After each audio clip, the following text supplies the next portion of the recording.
So we're going to go through the top 10 players in each position. Let's get straight into it with the goalkeepers. Now, these are very much up for debate, as we always say, so we run through them pretty quickly, as, to be honest, any out of this top 10, you'll be more than fine with. I have made one drastic change that I believe, and I'll stand by, is that a gold is going in second. First up, we've got ter Stegen. He's obviously a solid keeper. Some of them have got playstyle pluses now, and obviously they do rotate from far throw, footwork, cross-claimer, 1v1 close down, far reach, and deflector. Ederson at the moment is the only one I know with a different one, so he's got a long ball pass on him. It's very good to have it, but realistically, I don't really look for long balls with my keeper anyway, so whether that's a skill issue, a play style issue, or what have you. But I personally like the 1v1 close down. It's just what I prefer. We've got Donnarumma up next. Big keeper, 6'5". Most of them are going to be over 6'2", 6'3", on the average of hopefully around the 6'5 to 6'6", 6'7 sort of range. Stat-wise, there's not really too much to talk about. Most of them have pretty much the same. We then have Ederson. I still think he's a fantastic keeper. He's probably the second best in the Prem, I'd say, just behind another Brazilian in Alisson. Fantastic keeper again. It depends on links, to be honest, because as then you go into the icons. Now, I definitely think from last year, I'd normally think icons and heroes, they were not necessarily much better, but they felt kind of like that they were on the same sort of level until they got upgraded. But now, since last year, when they've kind of brought all of the icons together, they've no more base, mid, prime. Pretty much most of the icon goalkeepers tend to feel a lot better than golds. There is one this year that I'm going to say is better in my opinion. We then have Casillas, then obviously Yashin. We've got Buffon, who, to be honest, we gave more of a go in the brand new patch, because now this is why I constantly do these over and over, because the patches, the bugs, the changes, gameplay changes, little soft launches that you don't know about happen so regularly that you wouldn't even understand, because we get patch notes, which is fine. That's normally major issues, big issues they want to tell us.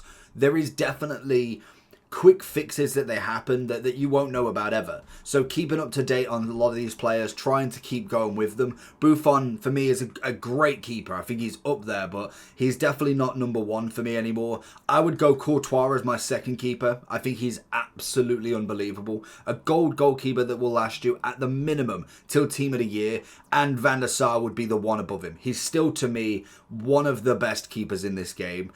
He arguably, you can go with a lot of different people. Some people would prefer Buffon, Yashin, Casillas. You could even go for Alisson if you really wanted to. But Courtois and Van der Sar, for me, are the consistent two that have been incredible. If you need coins in FC25, lootbar.gg has you covered.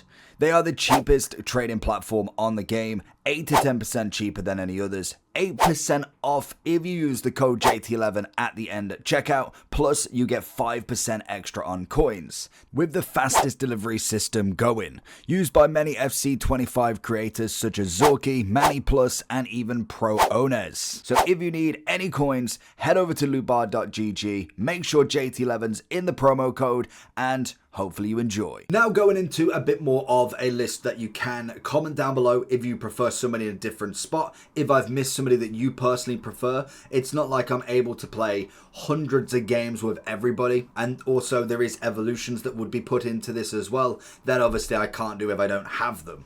So my first up is Di Lorenzo, lovely SBC. He's obviously going into the Serie A team, which they're going very hard with SBCs, and just incredible. We've got Delo, I think a fantastic upgrade, and genuinely, when you look at someone like Walker now, and I'm thinking top 10, I don't think he comes into this list, to be honest. The stats are very good, and most definitely still in my team, he's incredible. He's the easiest one now to get out of these right backs, but I think Delo. Then we obviously look at a bit of Trent. Now, Trent is definitely dependent on how you prefer your roles, and that's where everybody will differ. As a fullback, I like a fullback. Trent is not going to work for me because he is better at that false back, and that is where roles will really hinder and kind of go with a certain play style compared to what I personally like. I like a solid back four. I like the wingers to be slightly up and down, more so up than anything. A solid DM, a box-to-box, and two strikers. It's a standard, normal, kind of like 2005 Premier League. That's what it was. It was 4-4-2 and it works. It's how I personally play, and Trent unfortunately wouldn't fit into that role, but I will be obviously saying he's a very, very good right back if you can play with him. The one that I was very surprised with. Now, obviously, you look at Trent, you look at Delo. It's kind of a bit under on some of them. They've both obviously got the 4-star. But I think with him and the fact that he can get upgraded as well, which is looking very, very likely for Chelsea in the Conference League, he's going to be a wonderful, wonderful right back. He's very good on the ball. He's obviously got the pace. The defending physical will be upgraded, but you whack an anchor on him and he's going to be absolutely fantastic. So I think he really deserves that spot.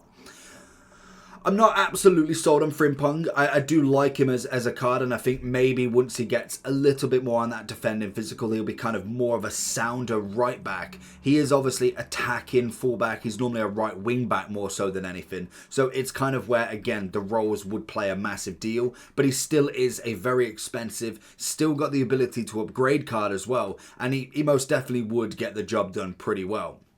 And then we get into pretty much the players you can't touch. We've obviously got Zambrotta, beautiful right back, obviously incredible. He's normally just absolutely nuts. Once he gets an upgrade as well, which we are looking to potentially get on these hero and icons, he won't be touched at all. We've got the brand new Maicon. He, to be honest, could be higher in this list. I think I've got to give the top credit to the rest of the icons, but Maicon is unbelievable and has a massive, massive chance of like a future really high-end hero.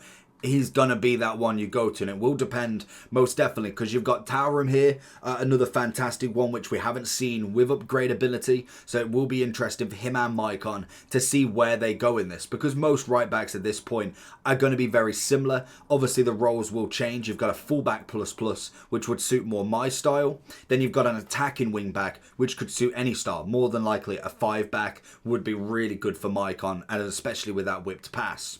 We then have Carfu, incredible again, another wing back, but he can just do it all on his own. And then finally Carlos Alberto, another solid. Them two together, if you've not got a centre back as well, Carlos Alberto will kind of suit into that centre back role on his good days anyway. Then we throw in onto the left backs then. We've got DeMarco up first. Not personally my style of left back, to be honest. Wide playmaker, attacking wing back. He's kind of is what he is, really. And most definitely this side does have a lot more players towards the end. Not hero icons, so it is an interesting one to see. We have got Nuno Tavares as well. I must admit, I've kind of shunned him off a little bit, and he's actually not a bad player whatsoever. He's got the rapid plus, which may not be the number one playstyle plus you want on him, but with the fullback plus, the attacking wing back and fullback, has multiple positions that you could go with him and actually do a little bit of business. Guerrero, another absolutely solid left back. Again, you could go more centre mid with him, to be honest. He's got the ability to go into that centre mid. The dribbling, the passing, I'm just gearing up for maybe an evolution for him that would be absolutely unbelievable. If you could get a bit more pace, defending, physical in him, you can keep the passing and dribbling. He's going to be a cracking evolution in the future for that centre mid. It's why he's kind of worth holding on to at the moment. We have Bon Pastor and obviously Capdevia, both of them absolutely nuts heroes. Again, could do with the upgrades now. Bon Pastor, both of them in fact, no playstyle pluses, but we've got the attacking wing back and then the wing back plus for both of them, which always adds an element as well. We throw in a bit of Ashley Cole on that list also. He's kind of coming in at that number 5 spot.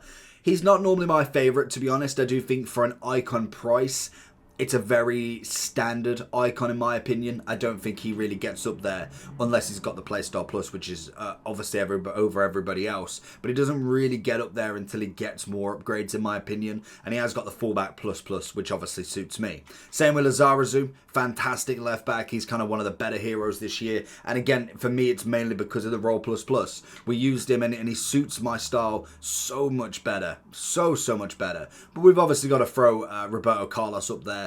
Is just a wonder in himself. I'm waiting for Marcelo to retire so we can actually have a battle between the Brazilians, because he's got to be one. Obviously, Dani Alves screwed himself over, to be honest, without having that La Liga backline, a PK hero, a Ramos icon, then obviously Dani Alves and Marcelo, the backline that I remember back in FIFA 11. So it's a shame, but obviously is what it is now. Roberto Carlos still puts him in, but Mendy is absolutely up there. Now, you could still get away with just like the normal Mendy, but this card, I've still got to finish the evolution. It will stay 84, but then the next evolution that I'm going to do on him as well, to make him into 86, is an absolute joke, because even if it doesn't necessarily take his overall massively higher, or even doesn't take all of the stats crazy, the fact that he could be 86 at this time is nuts. We had it last year where we got an 86. It was like 2.5 mil. This is literally a 100k card, probably even less than that now because of his price, and you can just put him into evolutions. Unreal. But obviously Teo Hernandez has got to be up there. He's expensive for a reason. His gold card obviously would be in this list as well, but we've got one slot per player because I can't put multiple people in. He is just an absolute breath. He is incredible at that left back. Now, I'm not saying I'd absolutely buy him. That's with most of them. I wouldn't buy the top spot because at the minute it tends to be either uncontrollably priced players or icons that are just nuts in price as well. But he definitely comes in as one of the best, if not. To be fair with centre-backs, I think it's a pretty straightforward list, to be honest. We're going to blast through these pretty quickly because they're quite easy. Obviously, the Playstyle Plus is going to be a massive advantage. Any pace, the defend and physical is going to be incredible because we're not looking for that overall kind of 90 pace, 85 to 90 passing, 90 dribbling, 95, 95. It's very much defending physical, good amount of pace, Playstyle Plus. Again, you've got roles, but I think for me it's just more of a defender that most of them will have a plus on, if anything. So we've got Bastoni, a lovely, lovely trailblazer. We've got Saliba as his gold card. We've then got Varane as his SBC. We've then got Gabriel with the Aerial Plus that is an absolute dream. It's a massive, massive upgrade for him, and he does it so, so well. We have the big boy in Yap Stam, obviously coming in. Very nice centre-back. We then have Lucio, who I think just kind of pecks it that little bit. Again, it's going to be a massive one for what upgrade comes first. Does Lucio get a 91, or is Yap Stam going to get up to an 89 or 90 first? We have then Vincent Kompany, who's just nuts. Then we have Rio Ferdinand. We then have Maldini. And obviously the top spot will always be this man for the moment. It's a Virgil van Dijk. I don't think there's any arguments with Virgil. He, again, is just class. His gold card still is nuts. Aerial Plus is broken as anything. He's just that good.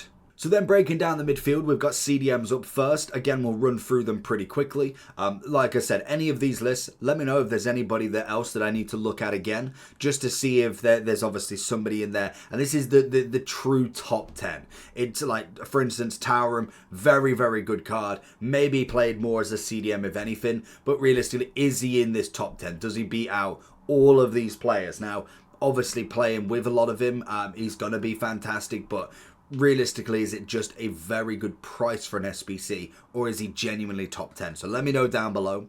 We've obviously got Conte. Absolutely love his intercept. I like that he's got more pace this year. He works so much better this year.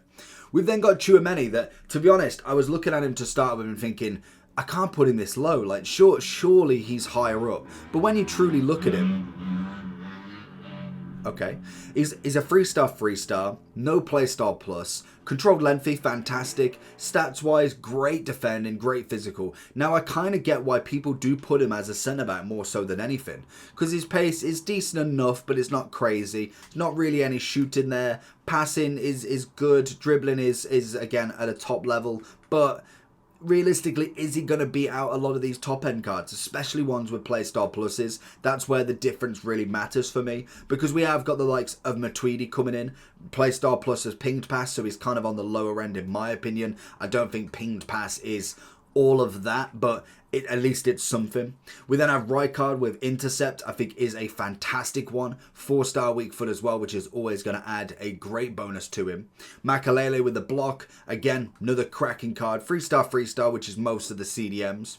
We then have Essien, who personally for me is one of my favourites. The Jockey Plus, just like the Intercept, is one of my personal favourites. And then we go into the top of Ramirez, Yaya Toure as the Incisive, and then also Big Boy Patrick. I don't think there's any arguments with the top two. He can't play CDM, which is just nuts in itself, but he's a CDM. He's a centre-back at most, to be honest. Same with Yaya Toure. He's kind of a bit Bit more bulkier, a bit more stocky this year, but he wins that ball easily. He's such a big old CDM. Vieira and him together are just absolutely nuts. You get Ramirez running up and down. An incredible pairing that you could get. Now, in terms of centre mids, this is where it got a little bit harder, to be honest, because I don't think there's necessarily a great deal of top centre mids. Like, there's good centre mids with certain aspects. For instance, someone like a Lampard has got certain aspects that are absolute top tier. The power shot plus, incredible. Obviously the passing, but then the defending, wishy-washy, bit of shooting. Like, there's not an overall feel where I'm like, that's a box to box. That is my centre mid. Dunn obviously comes in here, to be honest, and I think, as we saw, Tauram does come into my centre mid at the end, and that's purely because there isn't necessarily a great deal once we get down past the list. We've got Loftus-Cheek as well, just a little bit of an upgrade from Tauram, to be honest. A 4-star, 4-star. He's obviously 1 inch shorter, but stats-wise, we are very, very similar in that aspect. We then jump up to Sauer. We got 3 ladies in Sauer, Bonmati, and also Putellas. Now, obviously, with this list, I could have gone with, instead of Tauram, Dunn, Loftus-Cheek, I could go with Putellas as her gold card. I could throw in a Valverde, which is going to be up next, as a gold card. They would be better than Loftus-Cheek, but obviously it's just one per list, as obviously then we would have literally like 5 Mbappes if we could. We got Bellingham up as the 3rd spot, which obviously is very good in himself. I was arguing between the two of them because, to be honest, I'd actually prefer Valverde, and that's mainly because of the Power Shot Plus, more so than the Relentless. Both of them have got the Playmaker Plus, or Plus, which is obviously why they're very similar in their roles. But no one beats out Matthias. Obviously, he's number 2. And then the final one I've gone with, he is kind of more of a centre-mid DM cam. He kind of runs the midfield. It's Hullet. Hullet. Aerial Plus. I mean, there's very little else to do, but it's Hullet. We then go into the cams, which, to be honest, is a great list of players. There is some absolute names going on in cams. So if you don't have a formation that works with cams, I think you best get one, because you got at least 3 or 4 players that you want up front in this list. We throw out the Schneider to start with. Very nice cam. We then got the Doctor himself in Socrates. Another incredible cam, obviously coming in with a lot of skill move weak foot with a lot of these players. We then throw down to a bit of Del P. Finesse shot plus. Very good attacking prowess. Into then a bit of Messi. I normally try and put Messi on the right wing, to be honest, but actually so much better in cam until he gets that like 97, 98 rated card later on in the game. He's so much better in the middle, passing it off, not necessarily running it on his one. He can do it, and his dribbling allows him to, but he most definitely is so good at passing that ball. Now, hopefully, he does get a shooting play style plus or an incisive as his second, which would be really nice, but it's Messi. He's still absolutely incredible. Which goes up to next is Kaka. Rapid plus, can obviously play more of the attacking option than necessarily the cam, but at the minute, he's only got one position in his cam. He can't even play striker yet. Then we move up to a bit of KDB, obviously his total rush version. Lovely pace increase, which is exactly what he needs with that incisive plus, with that passing. Is just going to knock everything through the defenders. We then have the top, the absolute top of cams. We have the 5-star Zico, the 4-5 Bobby Charlton, the 5-5 Zidane, and finally the 5-star 4-star Pele. Now, obviously out of them, Pele can play in that striking role, but to be honest, he's going to work so much better as that kind of sit out the back, ready to get the shot off from outside the box, and he's going to work wonderful. But if I've got Pele and not necessarily any of the strikers that will come up on this list, I'd probably put him striker as well.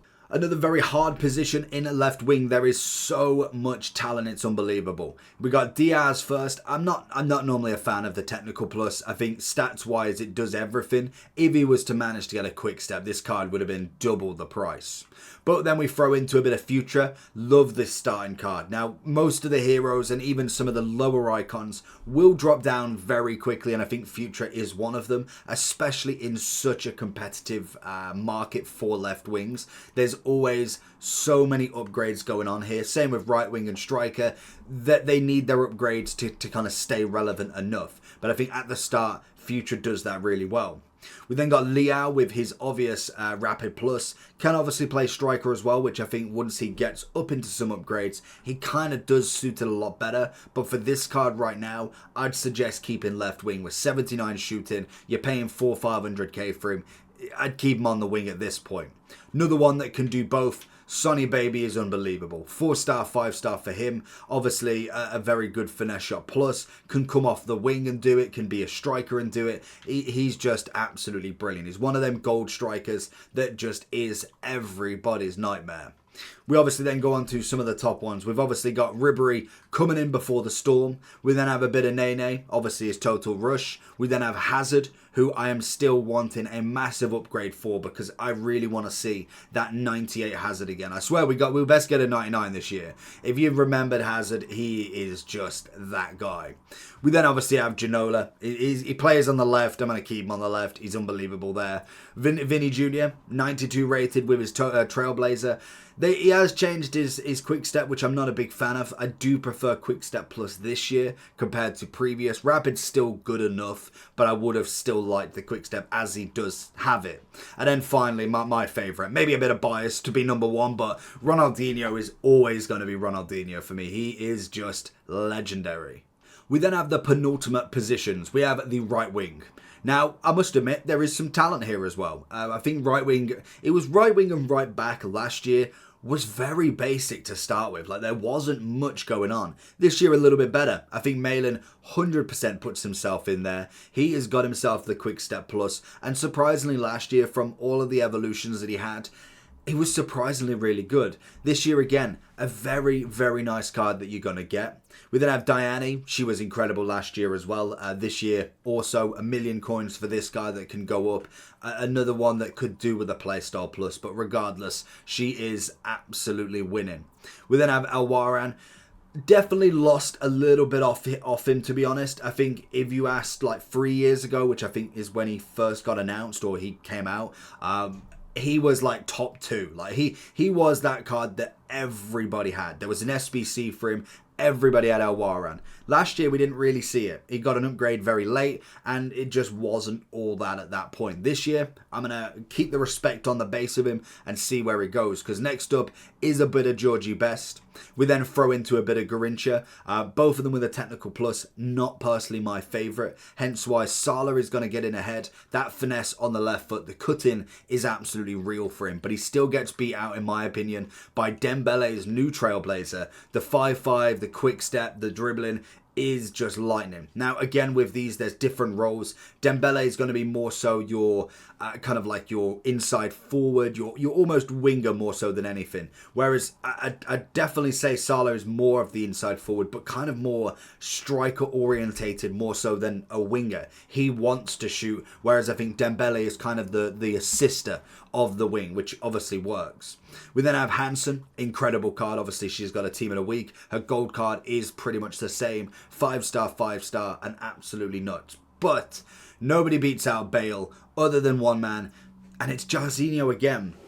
Jairzinho is crazy. His base card to start with is always so good in the game. It's just broken. I swear. I don't know why it is. Every year this time round, at the start of the game, nobody beats him. And I think Bale is probably the biggest rival that we've got now. We've got Best, Garincha, Jairzinho, and now Bale all fighting for that right wing. Now, obviously, Bale can play left, and I'm pretty sure a lot of them can. I think Georgie Best can, and I want to say Jairzinho can play the striking role still, whereas obviously Garincha is just your standard right wing or right mid. So it's going to be interesting to see where all of these go, but the top 3 are definitely my favourite.